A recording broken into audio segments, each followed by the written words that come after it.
Leah, from rejection to redemption.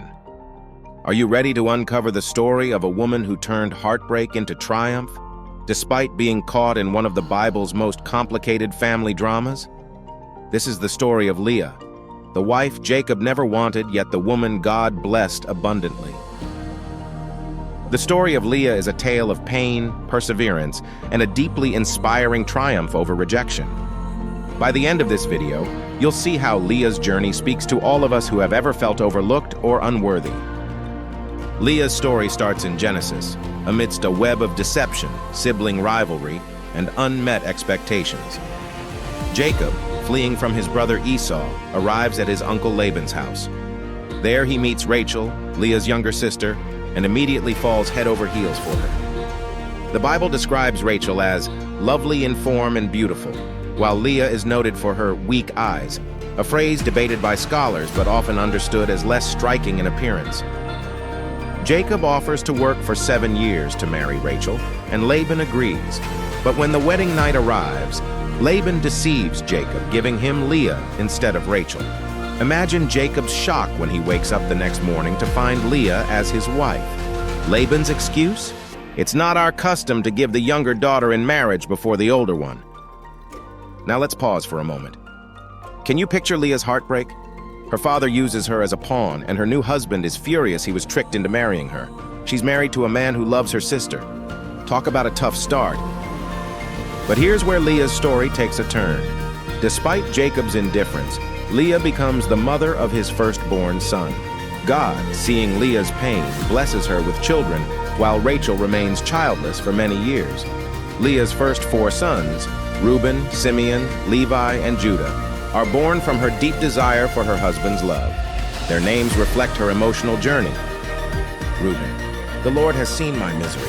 Surely my husband will love me now. Simeon: because the Lord heard that I am not loved, he gave me this one too. Levi: now at last my husband will become attached to me. Did you catch that shift? By the time Judah is born, Leah's focus begins to change. Instead of pinning all her hopes on Jacob's affection, she turns her eyes to God. Now let's talk about the tension in the household. With 2 wives vying for Jacob's attention, jealousy reaches a boiling point.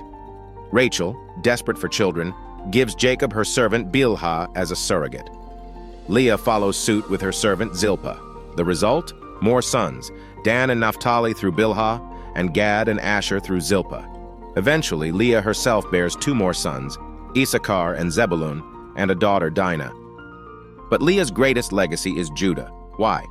Because Judah's line leads to King David and ultimately to Jesus Christ. Isn't that incredible? Now, let's dive deeper into Leah's triumph. Throughout her life, Leah experienced profound rejection. She wasn't her father's favorite. She wasn't her husband's choice. Yet God saw her, he heard her cries, and he blessed her abundantly. This is where Leah's story connects with us. How often do we feel unseen or unloved? Maybe it's at work, in relationships, or even within our own families. But Leah's story reminds us that God's plans for us are far greater than human rejection. Just like Leah, we are seen, we are loved, and we are chosen by God. As we reflect on Leah's life, one key moment stands out: her decision to praise God in the naming of Judah. This shift from seeking validation from Jacob to finding her worth in God is a turning point. It's a reminder for us to shift our focus from the approval of others to the approval that truly matters, God's. But what about Jacob?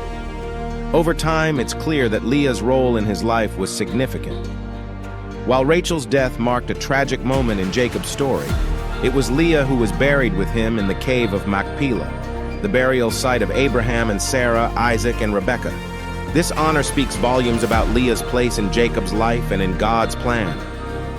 Leah's story teaches us that our worth isn't determined by how others see us, but by how God sees us. Despite her pain and rejection, Leah's life was full of purpose. She became the mother of a nation, a key player in the lineage of Christ. So what can we learn from Leah? First, God sees us in our pain and blesses us in ways we might not expect. Second, our worth isn't tied to human validation. And third, God can use anyone, even those the world overlooks, to fulfill his divine plan. If this story inspired you, make sure to check out our next video popping up on the screen. It's about another incredible woman in the Bible whose faith changed history. Don't miss it. And don't forget to like, subscribe, and share this video with someone who needs to hear Leah's story today.